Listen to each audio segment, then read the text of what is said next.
네, 뉴지스타 길기예보 이어갈게요. 뉴지스타의 문호준 팀장님 함께합니다. 안녕하세요. 네, 안녕하십니까? 네, 안녕하세요. 자, 오늘도 네. 어려운 발걸음 하셨어요? 그죠? 네, 마스크 그렇습니다. 쓰고 오셨죠? 공기 또 다시 많이 안 좋아졌더라고요. 네, 저도 나와서 너무 안 좋길래 네. 급하게 편의점 가서 네. 마스크를 샀는데 맞아요. 하나 남았더라고요. 아, 그래요? 연예인용 네. 마스크라 그래서 샀는데 어머. 연예인들이 얼굴이 작아서 그런지 아, 작은 거였나요? 네, 마스크가 아동용 작아서 아니었을까요? 그 네. 바람이 솔솔 들어오더라고요. 아, 그래요. 연예인 되기는 좀 그렇죠. 힘든 걸로 네. 마스크도 안 맞고 그죠? 알겠습니다. 마스크 꼭 쓰고 다니셔야 해요, 여러분들도. 유니버스 종목들 바로 볼게요. 어떤 종목들이 네. 있었나요? 1등 종목들 바로 살펴보도록 하겠습니다. 코스피 중대형에는 휠라코리아가 또 나오고 있습니다. 요즘 들어서 자주 나오고 있고요. 휠라코리아는 전고점을 돌파하는 시점부터 1등 종목에 꾸준하게 나온 것 같은데 강하게 올라가고 있습니다. 이런 휠라코리아의 상승 원인에 대해서는 워낙에 많이 알려져 있고 휠라코리아가 올라가다 보니까 동종 패션 종목들도 동반 상승하고 있는 모습입니다. 밑에 보면은 코엘 패션도 그렇죠. 최근에 정배열 초기 국면에 진입했으며 수급이 특히나 기관들의 순매수가 강하게 들어오면서 지난 3월 5일부터 반등에 나서기 시작했습니다. 일단 휠라코리아가 올라가면은 코엘 패션이나 다른 패션주들도 그런 상승을 같이 기대할 수 있을 것 같고요. DB금융투자 같은 경우는 지난해 영업이익이 287%가 성장했습니다. 주가 자체는 크게 올라가지 않고 있습니다. 5년 그래프를 보더라도 5,000원대를 뚫지 못하고 있는데 돌파한다면 조금 더 안정적인 상승을 기대할 수 있을 것 같습니다. 펄어비스는 게임주들이 어제 다시 한번 반등에 나서줬죠. 이런 것들은 뭐 중국 판호 재개에 따른 기대감은 계속적으로 있어온 부분이고 화장품이나 게임이나 유아용품이나 중국 쪽에 대한 순환매가 돈다라고 생각을 하시면 편할 것 같습니다. 펄어비스 같은 경우도 지난 4분기 실적이 좋았고 검은 사막 모바일뿐만 일본 진출뿐만 아니라 이 콘솔 모바일 게임이 북미 유럽 쪽으로의 출시가 예정되어 있습니다. 웹캐시 요즘 들어 또 자주 나오고 있습니다. 신규 상장 종목들 제가 연초부터 강조드리고 있는데 정말 강하게 오르고 있죠. 웹캐시 같은 경우도 우상향을 이어나가고 있는 상황입니다. 노바렉스 마찬가지죠. 신규 상장 종목 강조드리고 있습니다. 네. 그 중에서도 건강기능식품 쪽이 요새 그동안 저평가되어 있었던 부분이 재평가되고 있다고 말씀드렸는데요. 노바렉스는 신규 상장 건강기능식품 전문 기업이죠. 2월 초에도 한번, 1월에도 한번, 1월에 한번, 3월 초에 한번 추천드렸죠. 네네. 전고점 돌파하고 나서 강하게 올라주고 있습니다.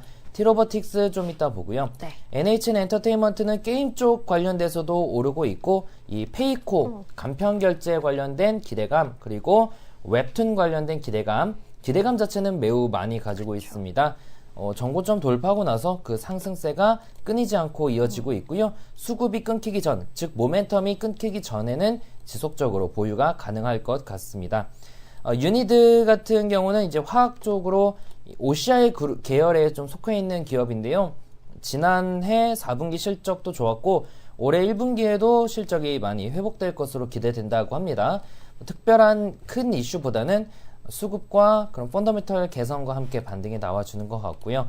메일유업은 방금 말씀드린 대로 중국 소비주 내에서도 순환매가 돌고 있는 상황입니다. 물론 지난해 영업이익이 전년 대비 45% 급증하기는 했지만 이는 약간 그런 회계상 기간이 변동됨에 따라 좀 급증한 것으로 보인다고 하네요. 다만 그래도 올해는 전년 대비 영업이익이 18% 정도 증가가 전망되고 유제품 관련된 ASP가 상승하면서 실적이 꾸준하게 증가할 거로 기대된다라고 합니다. 네. 노바렉스도 나오고 펜 엔터테인먼트 같은 경우는 겨울연가라든지 해품달이라든지 이런 드라마들을 제작한 엔터사죠. 네. 올해 같은 경우도 새로운 그런 드라마를 찍으면서 매출액이 전년 대비 195% 증가, 영업이익은 23억 원으로 흑자 전환을 기록할 것으로 전망된다고 하네요. 엔터테인먼트 쪽도 다시 한번 반등에 나서고 있으니까 펜엔터도 관심을 가져보면 좋을 것 같습니다. 네, 이렇게 유니버스 1위 종목들 쭉 확인해봤고요. 어제 추천주 다시 한번 짚어볼게요. 아시아나 IDT 그리고 대보마그네틱 이렇게 두 종목이었는데요. 아시아나 IDT는 뭐 점진적인 상승세를 유지하고 있고요. 대보마그네틱은 어제 오늘 좀 흐름이 시장 대비해서 놓고 봤을 때도 썩 좋은 상황은 아니에요. 두 종목 리뷰 간단하게 해볼까요? 네, 뭐 두 종목 다 오늘 급등하는 시장에서는 아쉬운 모습인 것 네. 같지만 오늘 같은 경우는 상대적으로 부진했던 IT가 올라간다라는 점에서 그동안 많이 추천드렸거나 혹은 많은 분들이 보유하고 계실 만한 게 올라서 다행이라고 생각합니다. 일단 두 종목 다 그래도 많이 빠지고 있지 않으니까 앞으로에 대한 기대감 유지할 수 있을 것 같고요. 첫 번째 아시아나 IDT는 금호 아시아나 그룹의 IT 서비스 이 확대 수혜가 기대되고 있는 상황이죠. 크게 빠지지 않고 있으니까 우상향 기대가 되고 있고요. 목표가 1차적으로 18,000원, 2차는 19,800원, 손절가 15,300원 유지하겠고요. 두 번째 대보마그네틱 같은 경우는 2차 전지 시장이 확대하면서 글로벌 1위 시장 점유율을 가지고 있는 탈철기 부분에 수요가 증가할 것이다 라는 기대감을 한몸에 받고 있습니다. 어제와 오늘 좀 조정을 받고 있지만 큰 하락은 아니니까 충분히 보유는 가능할 것 같고요.